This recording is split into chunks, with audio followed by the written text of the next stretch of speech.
Native Land Pod is a production of iHeart Radio in partnership with Reason Choice Media.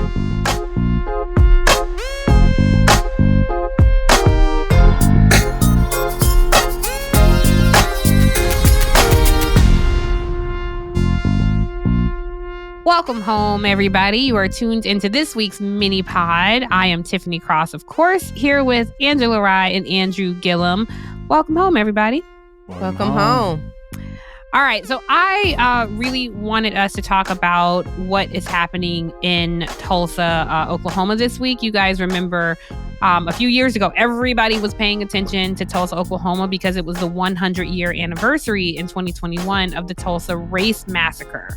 And so, it shows out like Lovecraft Country and Watchmen, and everyone was focused on this. And unfortunately, after that centennial went away, so too did a lot of the attention. However, what happened in Tulsa is still very much active. Let me first take you back in history to 1921. There was a young man by the name of Dick Rowland who was an elevator operator in the white part of the community. He was on an elevator when a white woman, Sarah Page, got on this elevator with him. Sarah Page alleged, as so many people did at that time when it came to young black men, Sarah Page alleged that Dick Rowland had acted improperly with her. And news spread throughout this white town, with each telling being more exaggerated.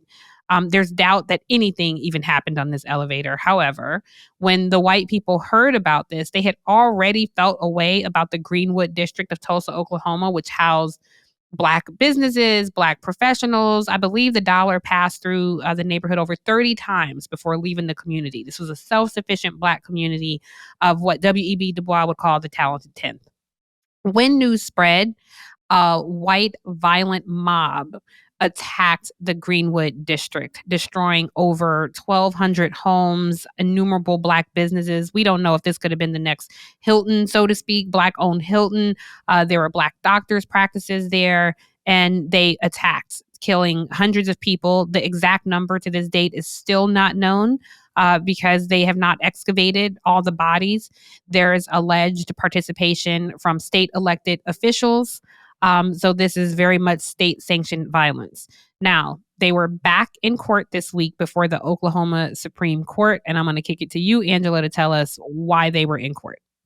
Yes, and before we do that, there was a moment in court by one of the justices that I think we should hear less about what is happening and why they were there, but the impact of them being there. When I went to high school, I knew about the Trail of Tears. I knew why Chief Pleasant Porter wanted prohibition in the Constitution, but Greenwood was never mentioned.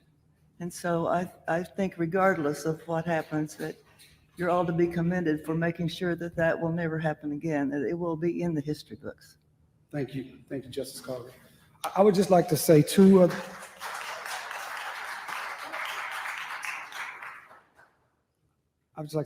things real quickly.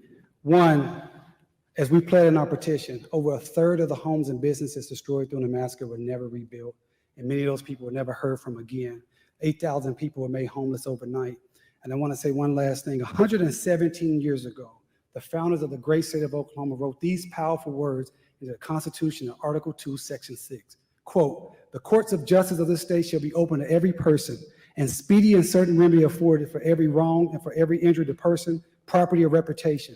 And right and justice shall be administered without sale, denial, delay, or prejudice." Yet these plaintiffs have been waiting for almost 103 years for their opportunity to be in court to prove what happened to them and their community. We're just simply asking that this court give us the opportunity to be remanded back to the district court to prove our claims. And if we have an opportunity at another time to discuss it after the trial, we look forward to that. Thank you. Shout out to our brother, Demario Solomon Simmons, who has been a champion of this truly since we were in law school. I was on in the National Black Law Students Association with him, and this has been his battle. Reparations has been Demario's battle. He is one of the people who helped to educate me about the fact that reparations is not just about what is owed to Black people from slavery, but it is what is owed to Black people at every single decade since. And this is a case in point. If Greenwood, the financial district where this happened in Tulsa, was the only place that it took place, that would be one thing, but it's happened in multiple other states in multiple other time periods. white mob's destruction because of, Project 2025 like goals. There's always people who seek to steal, kill, and destroy. With this particular suit, all the attorneys were asking was for this case to actually have its just day in court. They appealed to the Supreme Court after the case was dismissed at the district court level. And the point is, they're arguing that the statute of limitations has not run on this, despite it being 100 plus years old. The fact that it was a public nuisance that took place and has impacted people on a multi-generational level, this should mean that they have their opportunity to pursue justice against the city of Tulsa and the state of Oklahoma. Of course, there's been broad pushback on this. I had the opportunity to be in Tulsa, actually with you, Tiff.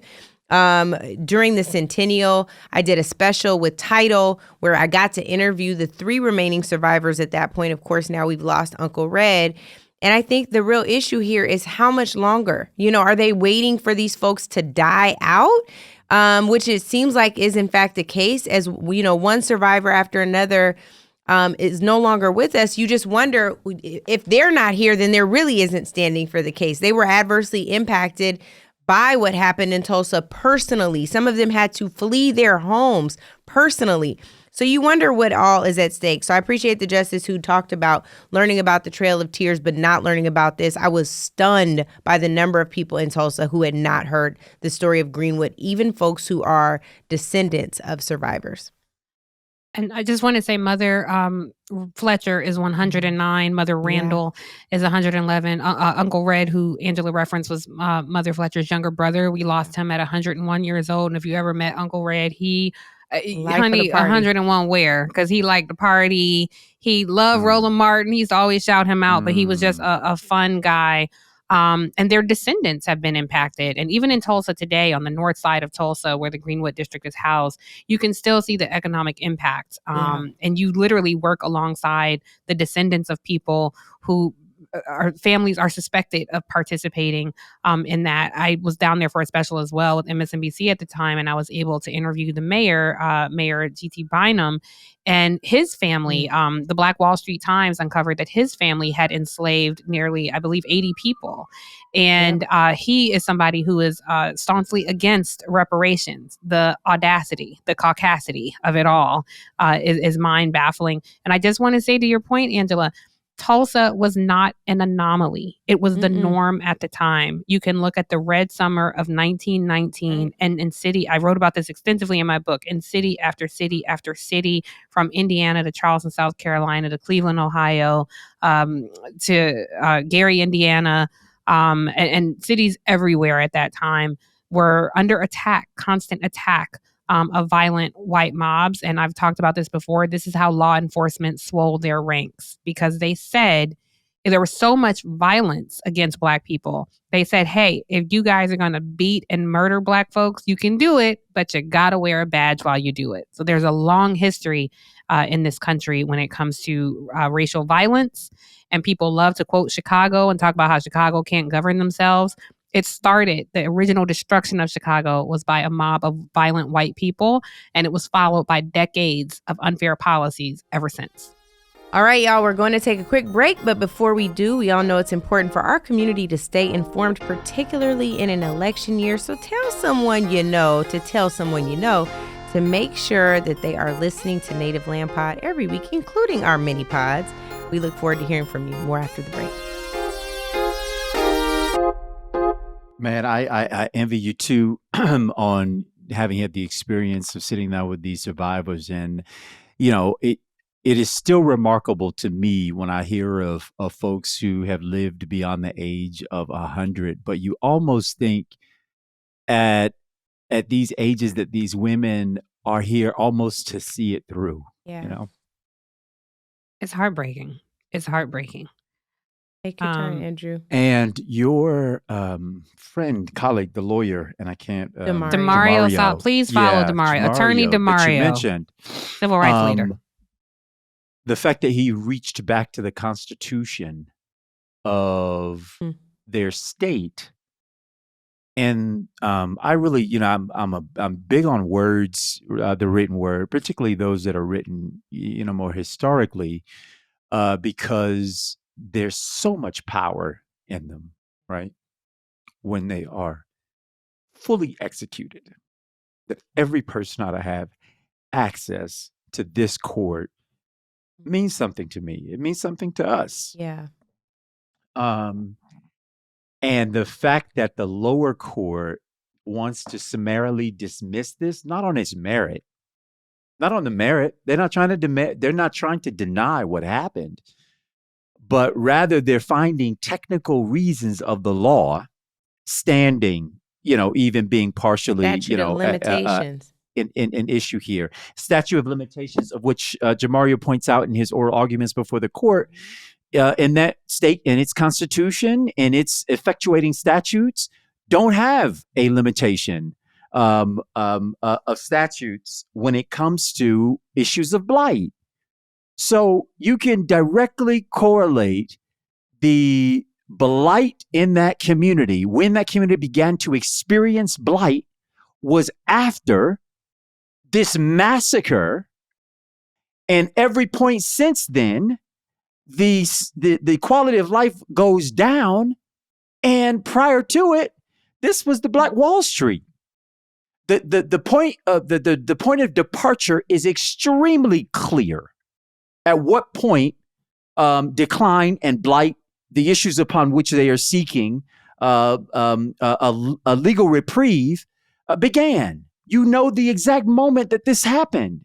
Unfortunately, in the case of the massacre that took place there in Oklahoma in the Greenwood District. So the court doesn't have, I think it realizes that if it has to hear the fullness of this argument on its merits, that there is no way that they can, as constitutional officers of that state, turn a blind eye to what occurred. It is well documented. It is well recorded. We know what happened. We know what went down, right? And so, Angela and Tiff, I think they can't go there because they're terrified of what this may signal.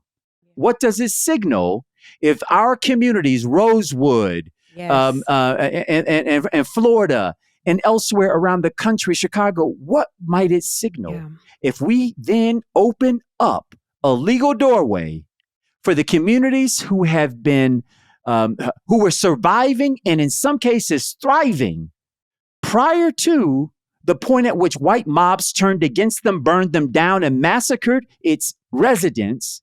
If they actually have to go back and make that wrong right, there's no way to ever make it right, right? There's no real justice that can be gained in this case, because most of its survivors have gone on to glory. They're waiting for these final two so that they will have no individual left standing who will have literal standing in the court for the case to be heard. They don't want to open that door, y'all, because if they open it, that door then looks like it can be opened all across the country. I hate it for these two women. I hate it for their descendants.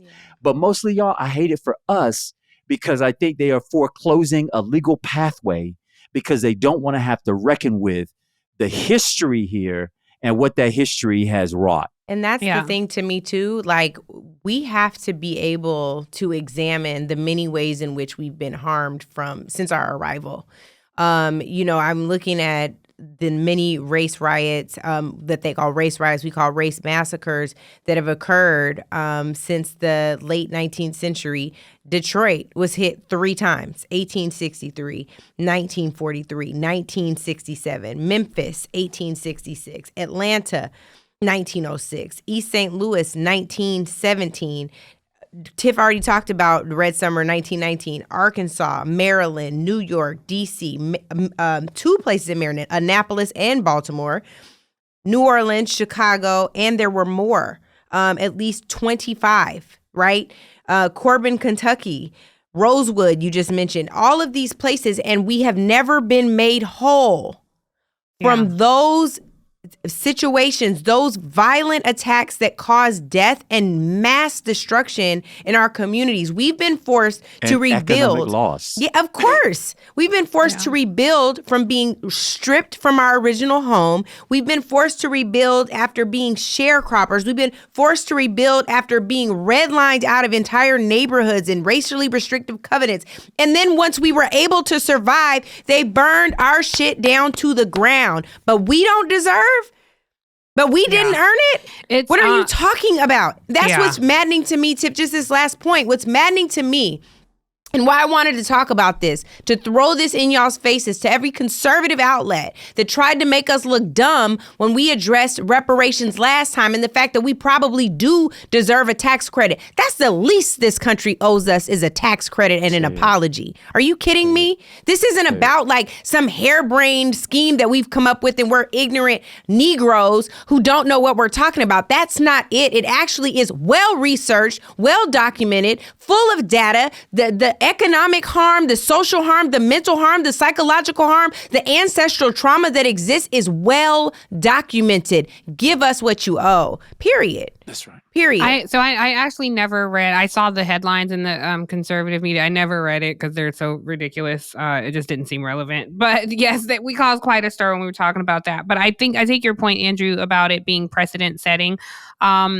legally. And when I was writing my book, I spent 5 months alone just on research for the summer of 1919. Of course, we looked at other acts of violent white aggression as well.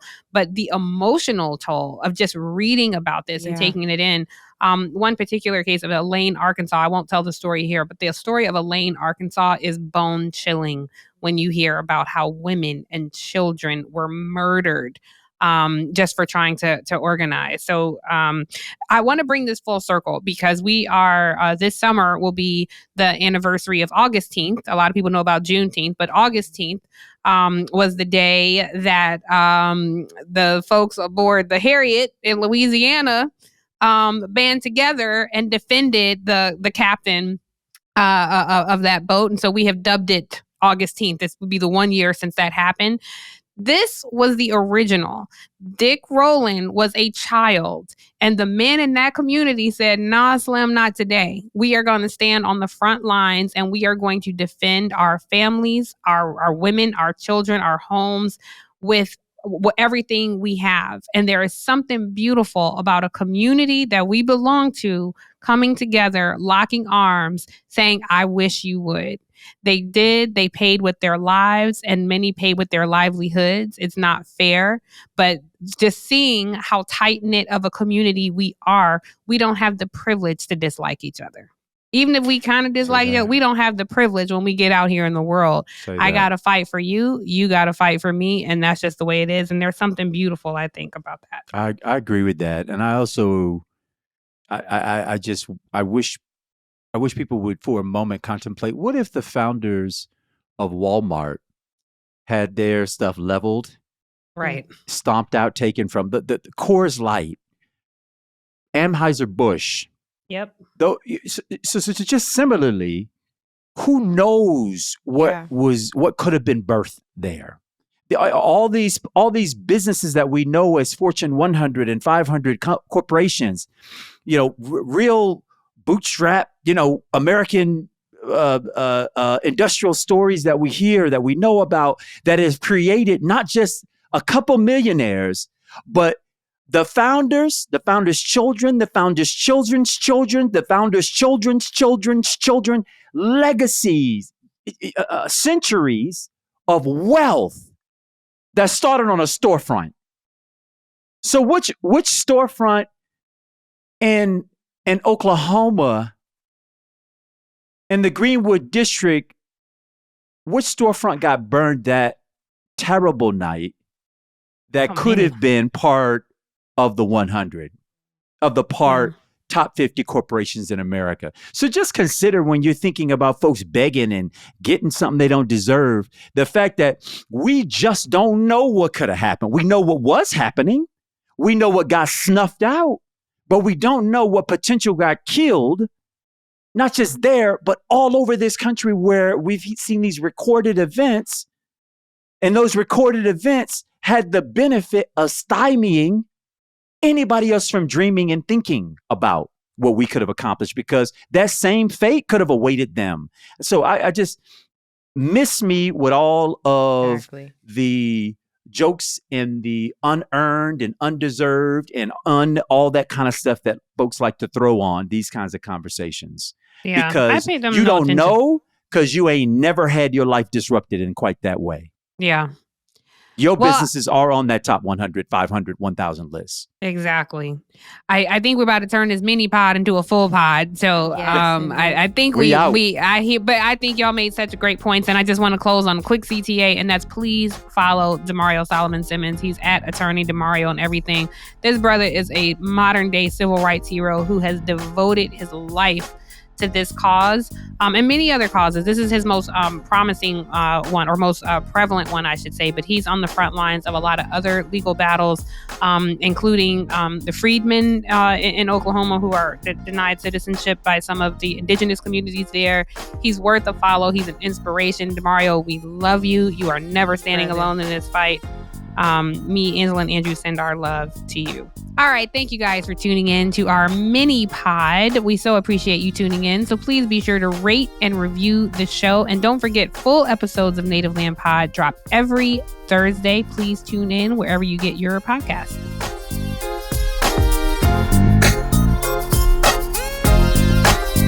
Native Land Pod is a production of iHeart Radio in partnership with Reason Choice Media. For more podcasts from iHeart Radio, visit the iHeart Radio app, Apple Podcasts, or wherever you listen to your favorite shows.